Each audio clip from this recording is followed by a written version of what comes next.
Streaming services are all the rage. Gone are the days when you would sit down and watch whatever is on TV because that's all there was. Gone are the needs for a schedule, for the most part. Streaming services definitely have their advantages. They're more convenient, they're quick and easy to use, and they have a lot of content. However, as streaming services have grown in popularity, so has the desire of big companies who want a streaming service so that they can capitalize on it. So, there are a lot of streaming services out there now, and I mean a lot of them. But which ones are the best? And which ones aren't worth our time and money? It's time to review the streaming services we have right now in 2023. Before I get into that though, it should be noted that I live in the UK. That means there are some streaming services we do not have, like HBO Max. It also means that due to licensing agreements with various companies, our versions of Peacock and Paramount Plus are different to the normal US versions. And in a similar vein, our version of Disney Plus is a combination of America's Disney Plus and Hulu. So I can only really review the services that we have here in the UK, but I will be talking about HBO Max and some of the others, even though I've never actually used them. We'll start with the big one, Netflix. Netflix is the most popular streaming services around today, with plenty of content, new shows and movies being added pretty much every week, and of course a vast library of older movies and shows too. There's something for everyone. Documentaries, science fiction, kids programming, animation, horror, westerns. If you want variety, Netflix has it. Its shows are also big budget quality shows for the most part, with great attention to sets and costumes and cinematography. They're very well made shows. It gets a bit murkier when you consider the writing, but that's to be expected with any TV show. Netflix has put itself out there as a premium TV provider. Plus, Netflix offers high quality streaming too. You can stream in 4K, HDR, Dolby Atmos and Dolby Vision. If you care about the quality of the sound and image, nothing tops Netflix. It has the highest bitrate too, meaning the image is crisp and clear compared to some of the others out there. The problem with Netflix is that it does have a history of cancelling shows, or in some instances, cutting them shorter than one would want or expect. It's also on the more expensive side for the higher quality service, so if you do care about the 4K Dolby Atmos stuff, it'll cost you. Which is disappointing since every other service out there doesn't charge extra for this enhanced viewing stuff. Its interface is okay too, very easy, very simple with decent categorization. It's not hard to find something to watch or to find that show or movie you want to check out. Netflix also encourages binge viewing, watching episodes in one or as few sittings as possible. This could impact its subscription rate.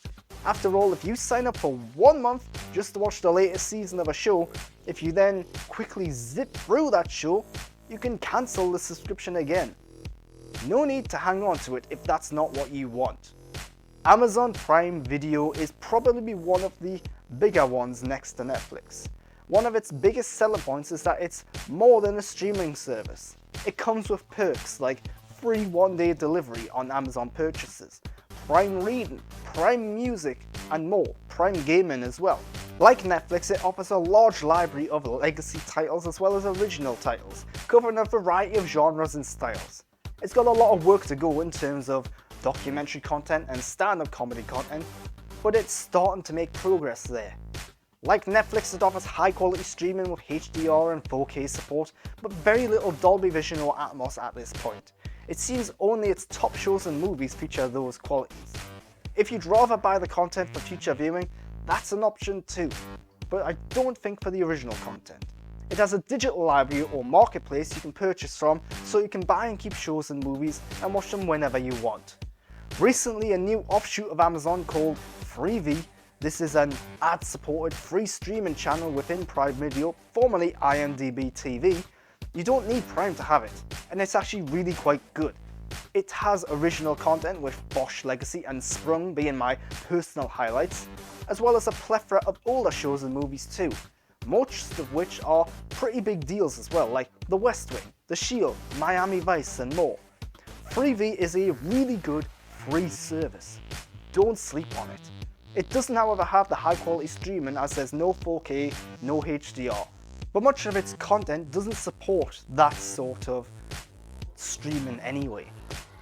All of this is on offer for a very reasonable price as well, considering the perks that come with it. It's more than just a streaming service, and yet it's cheaper than Netflix by quite a margin. The next big one is Disney Plus, a must-have service for fans of Marvel, Star Wars and Disney content.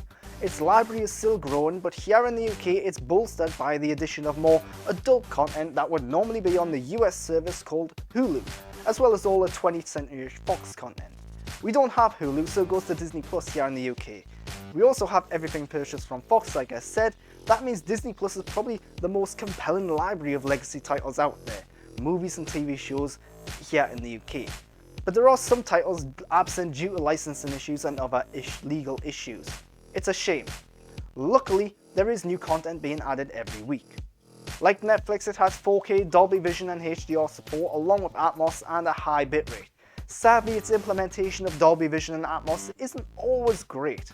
This is a really technical thing I won't get into, but it's disappointing, often washing out the colours and not enveloping the room in sound quite the way it should do.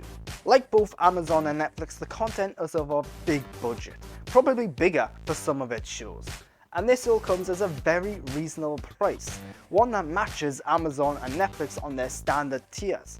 It does, however, release content on a weekly basis, meaning you will need multiple months worth of subscriptions to watch along unless you wait for it to end so you can binge watch. Amazon does this with some of their shows as well, but not all of them. Now for BBC iPlayer. This is a free service in the UK featuring all of BBC's content, although they do shift some content on and off from time to time. It's fine if you like BBC content. While it doesn't have the most enticing library, there are some non-BBC titles that get added too, from big US dramas to Japanese anime, so there is variety and some quality stuff on there. But its service doesn't have the best streaming quality. It's not bad, just not great.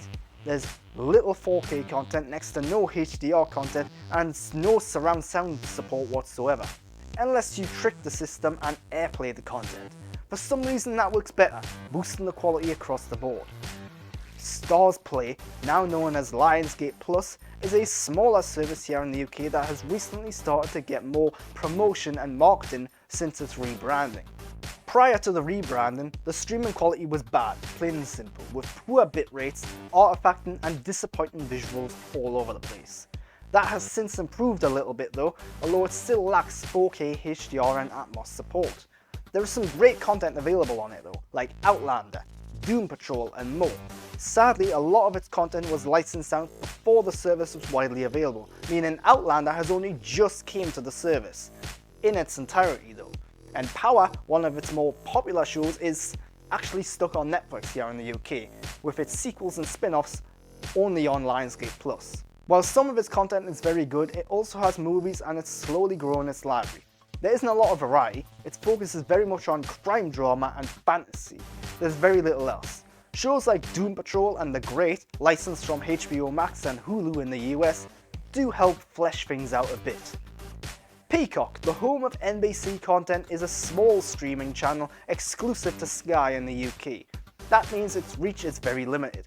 Most disappointing is that it's not the same as its US counterpart, with some shows not releasing day and date, some shows and movies not being available at all, and many of its shows already being available on Sky.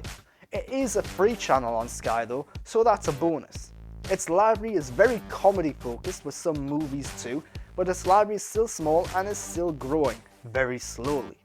In a similar situation in the UK is Paramount Plus. What should be a major service is mired by a terrible UK version. The US version has access to movies and TV shows of a high quality with 4K, Dolby Vision, HDR and Atmos. It's a real contender with good content. The UK version doesn't have any of that. Some of it is due to past licensing deals prior to the service releasing. It's very frustrating because the high quality shows and movies can only be watched in poor state with no 4K, no HDR, no surround sound whatsoever. The very basic standard requirements simply aren't there, and much of its content does not get released at the same time as the US. Where is the Star Trek Director's Cut? Why is Top Gun Maverick a showcase of filmmaking barely capable of HD viewing with no surround sound support whatsoever?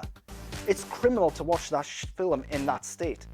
Paramount Plus comes free with Sky Cinema, but otherwise it rivals the price of Amazon and Netflix, which at this point is simply too expensive to recommend unless you're a desperate Star Trek fan. Certain versions of the app do allow some surround sound support, but that really depends on what TV and sound system you have. Apple TV Plus is probably the dark horse of the streaming war. It offers very high quality streaming both in terms of its shows and movies and in terms of its visual and auditory levels. It's very big budget on the scale that can compete with Netflix and Amazon, perhaps even more so in some cases.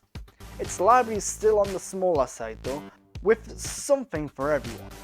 Crime dramas, comedies, movies, animation, it's also one of the cheaper options out there, but the recent price increase has changed that a bit. And it releases on a weekly basis, meaning it might be smart to only pay for content when it's all out. It also integrates with iTunes, allowing the purchasing and rental of content, just like Prime Video. We're now venturing into the smaller, more niche and focused streaming services available in the UK. Discovery Plus, which is offered alongside Sky's subscription, is focused on documentaries, lifestyle and reality content. It really doesn't have much more than that, so if those aren't your things, it's not something I'd recommend. It's also ad supported, meaning there'll be short ads during shows, nothing major, but a little distracting.